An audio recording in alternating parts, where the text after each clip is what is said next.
Imagine waking up tomorrow with twice your current income. Would you finally become wealthy? Most people would answer yes, but history tells a different story.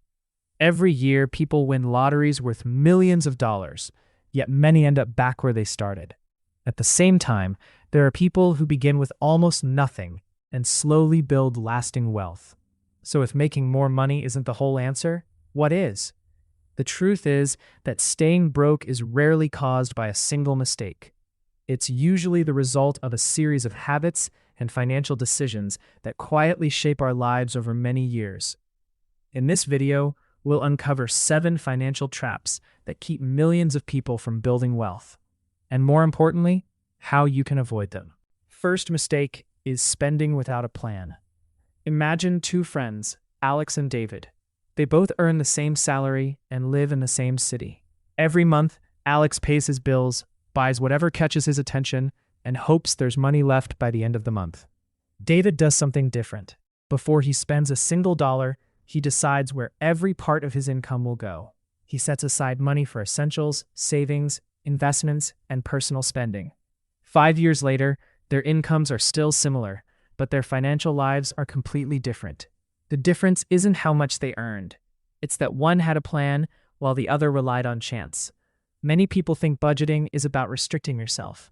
In reality, it's about giving your money a purpose.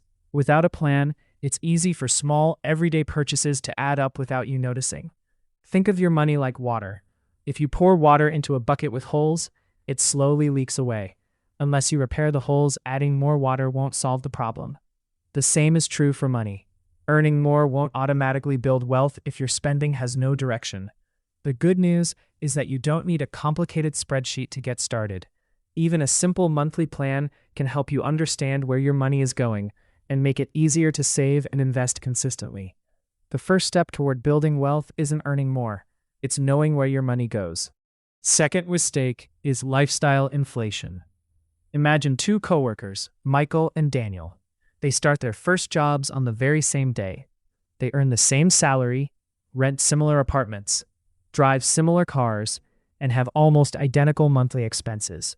At first, their financial lives are almost impossible to tell apart. Then, after a few years of hard work, something exciting happens. Both receive a promotion. Their salaries increase by nearly 50%. It feels like they've finally made it. Michael is thrilled. He believes the raise is his chance to enjoy the lifestyle he's always dreamed about. Within a few months, he moves into a larger apartment with higher rent. He trades in his reliable car for a brand new luxury model with monthly payments. He upgrades to the newest phone, buys designer clothes, subscribes to more entertainment services, and starts eating at expensive restaurants several times a week. None of these purchases seem unreasonable on their own. After all, he can afford the monthly payments, or at least that's what he believes. Daniel celebrates too, but he takes a different approach. Before spending a single dollar from his raise, he creates a plan.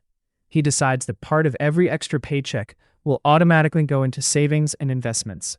Only after securing his future does he increase his personal spending. He buys a few things he enjoys, but he avoids turning temporary excitement into permanent monthly expenses. Months turn into years. Every time Michael earns more money, his lifestyle expands just as quickly. A bigger paycheck leads to a bigger apartment, a newer car, more subscriptions, more shopping, more expensive vacations. His income keeps growing, but so do his bills. The strange part is that Michael never feels richer. Each raise gives him temporary excitement, but within a few months, his new lifestyle becomes normal. Then he starts wanting even more. Psychologists call this hedonic adaptation. Humans quickly get used to improvements, causing yesterday's luxury to become today's ordinary expectation. Daniel experiences the same salary increases. But instead of upgrading everything around him, he upgrades his financial foundation. His investments continue to grow. His emergency fund becomes stronger. His savings begin earning money on their own. Every raise doesn't just improve his present, it improves his future. 5 years later, both men are earning impressive incomes. But their financial lives couldn't be more different. Michael still checks his bank account before payday. Unexpected expenses create stress. A missed paycheck would cause serious problems. because nearly every dollar he earns is already committed to monthly payments. Daniel sleeps peacefully. His investments generate additional income. He has money set aside for emergencies. He has choices. The difference isn't intelligence. It isn't luck. And it isn't income. The difference is that one person's expenses grew as fast as his salary, while the other's wealth grew faster than his spending. Lifestyle inflation is one of the most dangerous financial traps because it disguises itself as success. You don't notice it happening. Each upgrade feels small: a slightly nicer apartment, a slightly newer phone, a slightly more expensive car. But over time, those small upgrades become thousands of dollars in permanent yearly expenses. The good news is that avoiding this trap doesn't mean you should never enjoy your success. There's nothing wrong with celebrating your achievements or improving your quality of life. The key is balance. Whenever your income increases, pay your future self first. Save or invest a part of every raise before increasing your lifestyle. That simple habit allows your wealth to grow alongside your income, instead of disappearing into higher expenses. Real financial freedom doesn't come from looking richer. It comes from becoming richer. It's to make sure every raise brings you one step closer to financial independence. Third mistake is the high cost of bad debt. Imagine two neighbors, Sarah and James. Both want a better life. Both dream of financial freedom, and both have access to credit. One afternoon, Sarah walks into an electronics store. She sees the newest smartphone, a larger television, and a designer laptop. She doesn't have enough money to buy them today, but the salesperson smiles and says, "You can take everything home now and pay later." The monthly payment looks small, so she agrees. A few months later, she finances new furniture, then a vacation, then another gadget. Each purchase seems affordable because she's only looking at the monthly payment. James also has access to credit, but he thinks differently.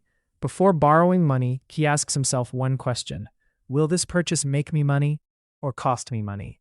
When his old laptop breaks, he buys a reliable replacement because he needs it for work. Later, he takes a small business loan to expand his side business. The loan helps him earn more income than it costs. Years pass. Sarah's home is filled with expensive things, but many of them have already lost much of their value. Her phone is outdated. Her television is worth far less than she paid. Her furniture is worn, yet she's still making payments. James also owes money, but his debt is different. His business has grown. His income has increased. The money he borrowed helped create even more money. This is the difference between consumer debt and productive debt. Consumer debt often buys things that lose value over time. Productive debt is used carefully to acquire assets or opportunities that can increase income or grow in value. Of course, not every loan is bad. Education, a well-planned business, or an affordable home can sometimes be worthwhile investments. But borrowing money simply to impress other people often leads to years of financial pressure. Interest makes the problem even worse. Every month you carry unnecessary debt. You're paying extra for something that's becoming less valuable. Instead of your money working for you, you're working for your debt. The next time you're tempted to finance a purchase, pause for a moment and ask yourself, will this decision move me closer to financial freedom or further away from it? Because every loan creates an obligation. The question is whether that obligation builds your future or quietly steals it. Fourth mistake is not having an emergency fund. Imagine two coworkers, Emma and John. Both earn good incomes. Both live comfortably. Neither expects life to take an unexpected turn. Then one afternoon, their cars break down on the same day. The repair bill is much larger than either of them expected. Emma calmly transfers money from her emergency fund and pays for the repairs. It isn't enjoyable, but it doesn't change her financial plans. John doesn't have emergency savings. Instead, he reaches for his credit card. The repair gets paid, but now interest begins to grow. A few months later, another unexpected expense appears. This time it's a medical bill. Again, Emma uses her emergency fund. John borrows even more money. Before long, one emergency has turned into a cycle of debt. The problem isn't that emergencies happen. They happen to everyone. The real problem is being financially unprepared when they do. An emergency fund acts like a financial shock absorber. It protects your budget, your investments, and your peace of mind. You don't need to save a fortune overnight. Start small. Even setting aside a little money every month can gradually build a safety net. The goal isn't to expect the worst. It's to be ready when life surprises you. because financial freedom isn't just about growing wealth, it's also about being prepared for the unexpected. Fifth mistake is letting money sit idle. Imagine two friends, Lisa and Kevin. Every month, they both save part of their income. After a few years, they've each built a respectable savings account. At first, their financial habits seem almost identical. But one decision changes everything. Lisa keeps all of her money in a regular savings account. She likes knowing it's safe and easy to access. Kevin also keeps money aside for emergencies, but he invests the rest in diversified long-term investments. He doesn't try to get rich quickly. He simply invests consistently and stays patient. Years pass. Lisa's savings grow slowly, but inflation quietly reduces what her money can actually buy. Kevin's investments go through ups and downs. Some years are better than others. But over time, compound growth begins to work in his favor. His money starts earning returns. Then those returns begin earning even more returns. Without working extra hours, his wealth continues to grow. Saving money is important, but saving alone is rarely enough to build long-term wealth. Money that never gets the chance to grow slowly loses its potential. The goal isn't just to earn money, or even just to save it.